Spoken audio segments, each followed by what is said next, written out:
ദാവൂദ് ഇബ്രാഹിം.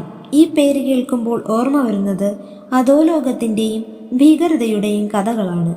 ഒരു പോലീസുകാരൻ്റെ മകനായി ജനിച്ച അയാൾ എങ്ങനെയാണ് ലോകത്തിലെ ഏറ്റവും വലിയ കുറ്റവാളികളിൽ ഒരാളായി മാറിയത്?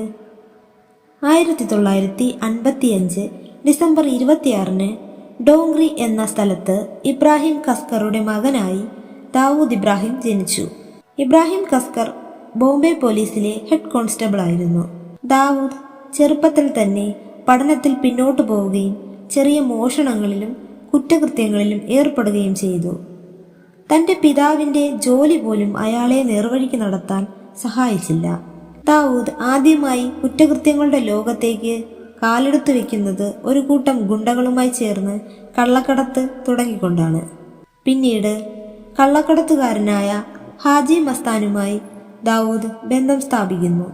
1970കളുടെ അവസാനത്തിൽ ദാവൂദ് സ്വന്തമായൊരു സംഘം രൂപീകരിച്ചു.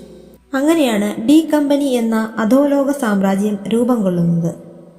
ഇയാളുടെ പ്രധാന ശത്രുക്കളായ പഠാൻ ഗ്യാങ്ങിലെ അമീർ സാദ, ഹുസൈൻ ഉസ്മാൻ എന്നിവരെ ദാവൂദ് കൊലപ്പെടുത്തി.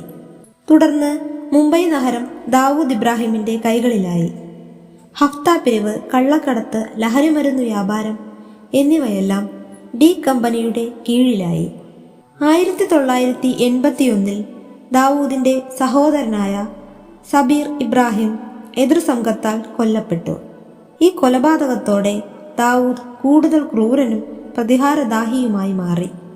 1986 മുംബൈ പോലീസ് ദാവൂദിനെ പിടികൂടാൻ ശക്തമായ നീക്കങ്ങൾ ആരംഭിച്ചു. ഇതോടെ ദാവൂദ് ഇന്ത്യ വിട്ട് ദുബായിലേക്ക് കടന്നു. അവിടെ നിന്നും ലോകത്തിൻ്റെ വിവിധ ഭാഗങ്ങളിലേക്ക് തൻ്റെ അധോലോക സാമ്രാജ്യം വ്യാപിപ്പിച്ചു. ബോളിവുഡ് സിനിമകളിൽ ദാവൂദ് പണം മുടക്കി. പല പ്രമുഖ നടന്മാർക്കും ദാവൂദിൻ്റെ ഡി കമ്പനിയുമായി ബന്ധമുണ്ടായിരുന്നു. ഈ സമയത്താണ് ദാവൂദ് ഇബ്രാഹിം ലോകത്തിലെ ഏറ്റവും വലിയ 10 കുറ്റവാളികളിൽ ഒരാളായി മാറുന്നത്. ലോകത്തിൻ്റെ പല ഭാഗങ്ങളിലും ഇയാൾക്ക് ബിസിനസ് ബന്ധങ്ങളുണ്ടായിരുന്നു. 1993 മുംബൈ സ്ഫോടനം ദാവൂദിൻ്റെ ജീവിതത്തിലെ ഏറ്റവും വലിയ വഴിത്തിരിവായിരുന്നു.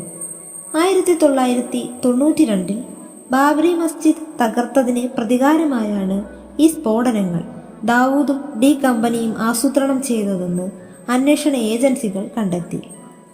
ഈ സ്ഫോടനത്തിൽ 257 പേർ കൊല്ലപ്പെടുകയും 1400-ലധികം ആളുകൾക്ക് പരിക്കേൽക്കുകയും ചെയ്തു. ഈ സംഭവത്തോടെ ദാവൂദ് ഒരു അധോലോക നേതാവിൽ നിന്നും ഒരു ഭീകരവാദിയായി മാറി. 1993 സ്ഫോടനത്തിന് ശേഷം ദാവൂദ് പാകിസ്ഥാനിലേക്ക് പലായനം ചെയ്തു. അമേരിക്കയും ഇന്ത്യയും ദാവൂദിനെ പിടികൂടാൻ ശ്രമങ്ങൾ നടത്തിയെങ്കിലും പാകിസ്ഥാൻ സഹകരിച്ചില്ല. ദാവൂദ് പാകിസ്ഥാനിൽ ഒളിച്ചു താമസിക്കുന്നുണ്ടെന്ന റിപ്പോർട്ടുകൾ സ്ഥിരീകരിക്കാൻ അവർ തയ്യാറായില്ല.